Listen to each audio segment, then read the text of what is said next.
మీరు కొత్తగా business start చేయాలనుకుంటున్నారా? మార్చ్ 16, 17న హైటెక్స్ లో ఫ్రాన్సెస్ ఇండియా బిగ్గెస్ట్ ఫ్రో ఎక్స్పో. అవినీతి నిరోధక శాఖ వలలో మరో అవినీతి అధికారి చిక్కాడు. లంచం తీసుకుంటూ రెడ్ హ్యాండెడ్ గా బుక్ అయ్యాడు. పెన్షన్ ఫైల్లో పేరు మార్చమని అడిగితే తన బాధ్యతగా పనిచేయాల్సింది పోయి డబ్బులకు కక్కుర్తి పడ్డాడు. లంచం తీసుకుంటుండగా ఏసీబీ అధికారులు పట్టుకున్నారు.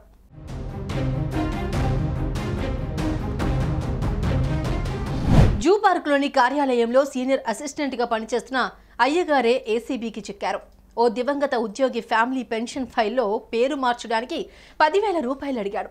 పెన్షన్ మార్పు కోరుతుంటే డబ్బులు అడగడం ఏంటి అని ప్రశ్నించగా డబ్బులు ఇస్తేనే పని జరుగుతుంది అని అన్నాడు. అంతే, సీన్ కట్ చేస్తే ఏసీబీ అధికారులకు చిక్కి తలపట్టుకున్నాడు.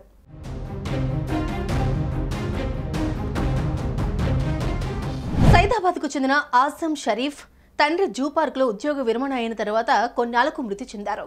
దీంతో పింఛన్ ఆయన భార్య తీసుకునేది. ఆమె కూడా ఇటీవల మృతి చెందింది.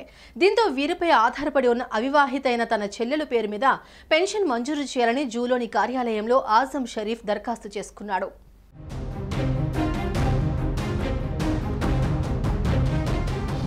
ఇంతవరకు బాగానే ఉంది. మా చెల్లి పేరు మీద పింఛన్ మంజూరు చేయండి అని అడగగానే సీనియర్ అసిస్టెంట్ షరఫ్ రమేష్ 10,000 రూపాయలు ఇస్తే చెల్లెల పేరు మీదకు మారుస్తానని బేరం పెట్టాడు.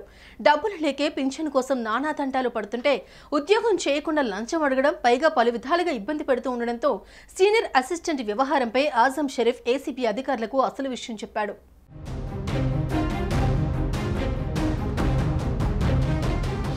దీంతో ఏసీబీ అధికారులు రసాయనాలు పూసిన 5,000 రూపాయలను ఆజం షరీఫ్కి ఇచ్చారు. సీనియర్ అసిస్టెంట్ షరఫ్ రమేష్ గది వద్దకు అతడు డబ్బుతో రాగా నేరుగా తీసుకోకుండా తన స్కూటీ డిక్కీలో పెట్టాలని చెప్పాడు. డిక్కీలో డబ్బు పెట్టగానే పక్కనే ఉన్న షరఫ్ రమేష్ను ఏసీబీ అధికారులు పట్టుకున్నారు. నిందితుడిని ఏసీబీ కోర్టులో హాజరుపరిచారు. అలానే తార్నాకలోని అతడి నివాసంపై కూడా ఏసీబీ అధికారులు దాడులు చేశారు.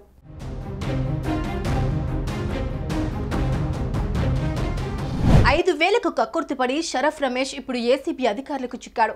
ఎంతో అనుభవం ఉన్నా చేయాల్సిన పని చేయకుండా అడ్డదారిన పోయినందుకు ఇప్పుడు ఆయనకు తగిన శాస్తి జరిగిందని అంటున్నారు విషయం తెలిసిన వారు. మరి ఇలాంటి అధికారులపై మీ అభిప్రాయం ఏంటి? కామెంట్ చేయండి.